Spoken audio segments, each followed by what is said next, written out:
Greetings, one and all. With the NHL Trade Deadline less than a week away, teams are already starting to make a few moves to ensure that they get what they want, either for a long postseason run or draft picks entering the 2017 NHL entry draft. Two trades involving somewhat big names in the league were made yesterday, so let's take a look at the trades before the floodgates open on the 1st of March.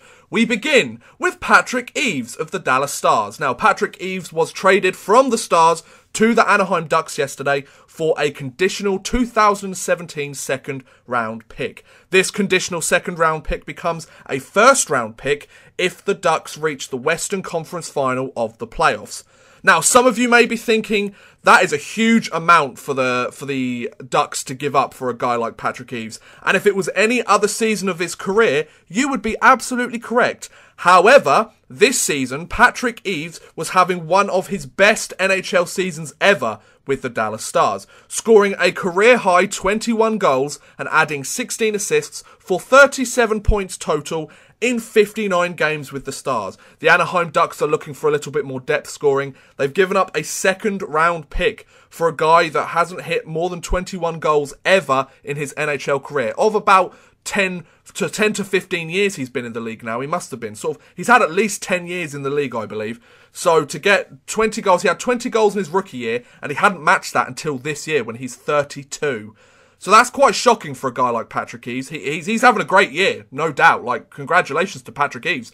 And the Stars have managed to get a conditional second round pick for him. Which, I mean, if the Ducks play well, they could be getting a first round pick for a guy that's only on a $1 million 1 year contract. How amazing would that be? That would be a steal for the Dallas Stars there to pick up a first round pick for something like that. Sure, it will be a late first round pick, but the way that they're playing, they're going to have a mid-table first-round pick. So a first, a mid-first, and a late first. That's brilliant if they're trying to rebuild their team or retool their team. Fantastic job. A great steal there from Jim Nill. I mean, a lot of Stars fans are very upset that Patrick Eaves has been traded. A lot of fans seem to be quite upset with the fact that he's one of their leading scorers. I think he's tied with Tyler Seguin in goals this year.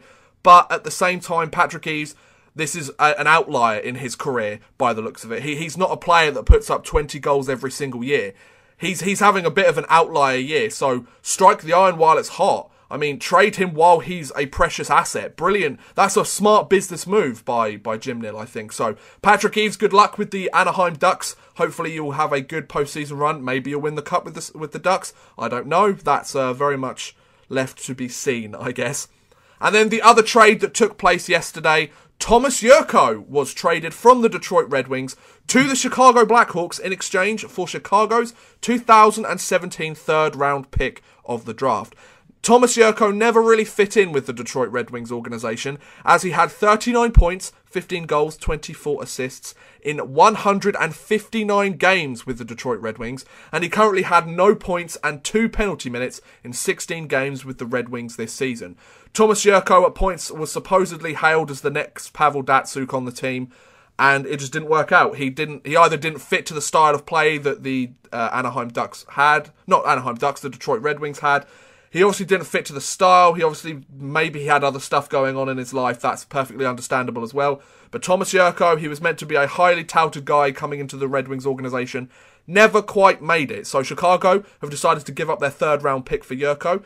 Chicago are hoping a change of scenery will revitalise the 24-year-old Jurco, and playing with greats such as Taves, Kane and Hossa will bring out his true potential. That's what they're hoping. Maybe it will happen. One not entirely seen by the league yet, this potential. His potential is one that hasn't really been seen within the NHL so far in his career. However, he is 24. Maybe the change of scenery will help him out, and life will be a lot better for Tomas Jurco. Hopefully he'll be able to revitalise his career, maybe even go on a long post-season run with the Chicago Blackhawks. He's been with the Detroit Red Wings organisation. They've had post-season berths, but only in the first or second round, whereas Chicago, 3 cups in 6 years. So, you know, very different organisation. And it's not very often that Chicago and Detroit make trades. So this was a very, very interesting trade in terms of two teams that tend not to make business deals because of original 6 teams, etc., etc. So it's very interesting to see. We will have to see how Tomas Jurco does within the Chicago Blackhawks organisation. And there you go. Those were the two latest and biggest, they're not the biggest trades, but the biggest trades that have happened so far up until the deadline. I mean, we had Ron Hainsey get traded from the Carolina Hurricanes to the Pittsburgh Penguins. I mean, that's not exactly a blockbuster trade. It's not, I mean, these two trades haven't been blockbuster, but they're more blockbuster than that, if you know what I mean. So what do you think about these trades that took place, and maybe the Ron Hainsey trade as well? Were they good? Were they bad? Didn't they not affect you or your team? Please let me know in the comments below. I'd love to know what you guys think. But thank you very much, guys. I hope you have enjoyed. Please feel free to like, subscribe, share, or watch some of my other videos. Thank you very much for watching, and goodbye.